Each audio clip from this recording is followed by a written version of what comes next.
In a world where millions are starving, America has become the breadbasket as well as the arsenal of democracy.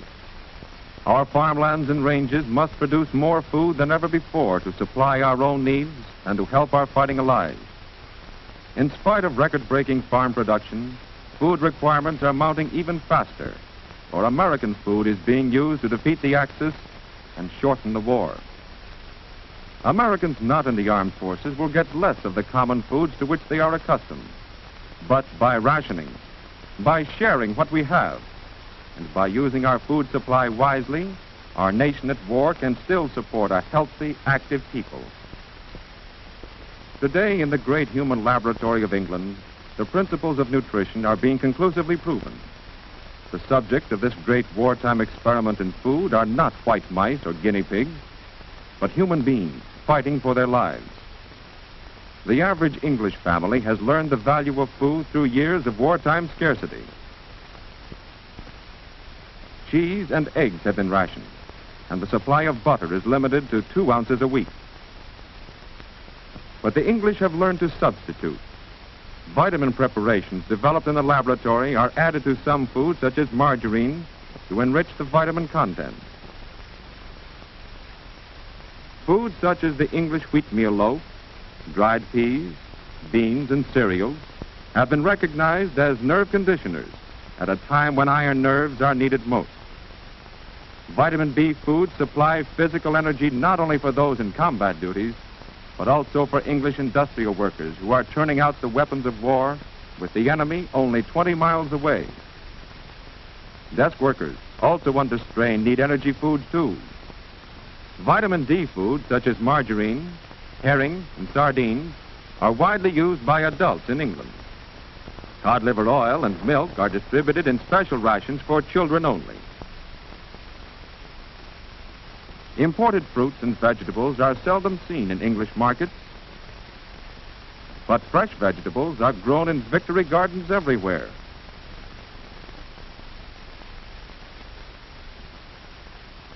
Old and young alike are mobilized for the job, so that the home production of food in Britain has almost doubled. Since the outbreak of the war, 6 million additional acres of English soil have been put under cultivation. No patch is too small to start growing. Soldiers, when off duty, tend their own little plots in the shadow of their guns. For them, food is ammunition. A part of the food grown in English victory gardens is contributed to community kitchens, where balanced, nutritious meals are prepared for all. Because they are learning to use their food supply carefully, many people of Britain are better fed today than ever before. We in the United States have not had our food supplies bombed, burned, or torpedoed. Yet, many Americans are starving not for lack of food, but because of poor eating habits. In this restaurant, patrons could order nutritious food, but too many don't. Same today, miss? Yeah, I guess so. Draw 1, 2 sinkers. Too many people eat the same kind of foods every day. Eat without pleasure, without variety, as a matter of routine.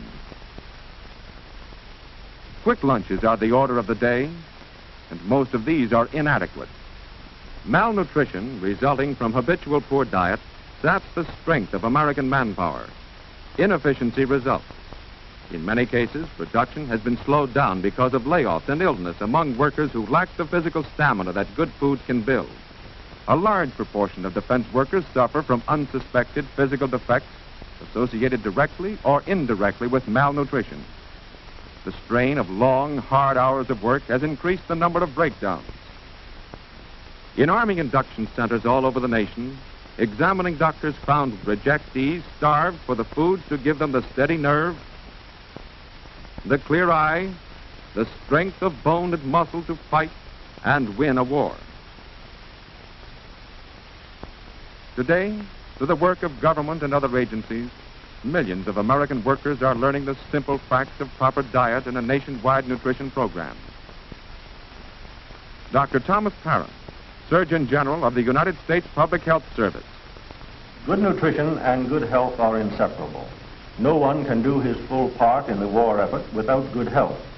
Realizing this fact, Government agencies have joined in a national nutrition program and are working with your state, county, and city nutrition committees in their attack on local nutrition problems. You can help just by helping yourself to the right food. Make a real effort to choose a nutritious diet every day. To do this, every citizen should have a down-to-earth working knowledge of modern nutrition.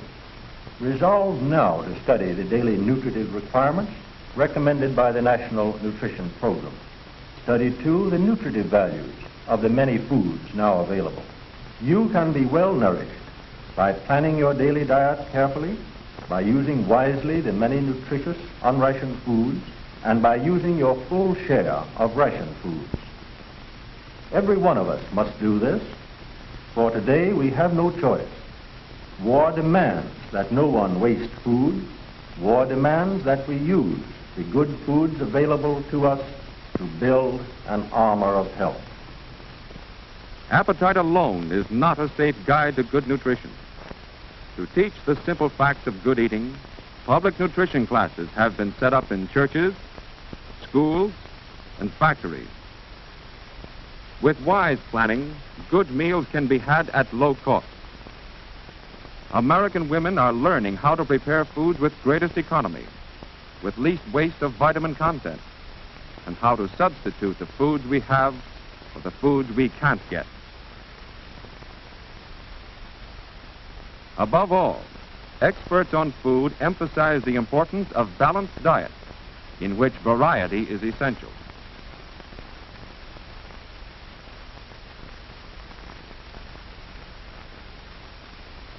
Every American worker should have 3 square meals each day, including foods such as milk and foods made with milk, eggs or other protein foods, and vitamin B foods such as cereal and whole wheat or enriched white bread.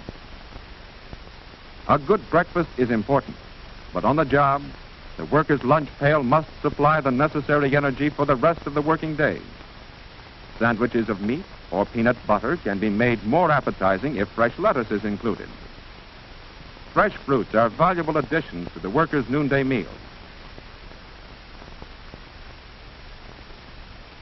In the evening, chicken, fish, liver, or sweetbreads are excellent main dishes, with green leafy salad and cooked vegetables such as peas or carrots.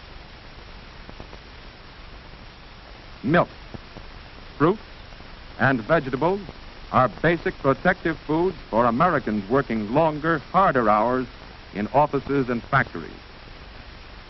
To keep up health and morale, many war plants have set up central food kitchens to prepare appetizing, nutritious meals for the men who build the ships and make the guns.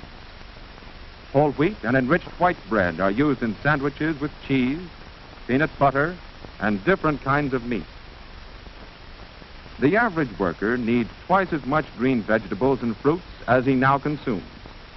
So on the menu of most kitchens are vegetables such as carrots, spinach, cauliflower, and lima beans, and other inexpensive and often overlooked dishes such as squash, parsnips, and hot soups and stews, rich in many food essentials.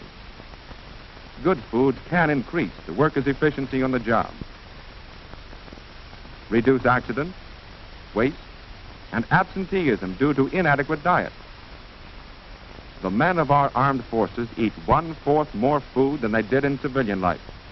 And in the same way, workers transferring to war jobs from less strenuous work need better food and more of it.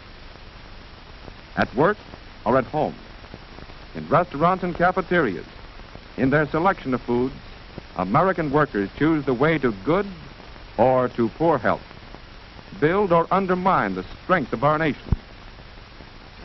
Eventual victory in this war may depend on what we eat.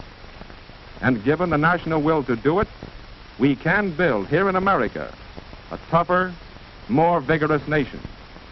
A nation with better morale and greater strength of mind than the world has ever known. Food can build a new America.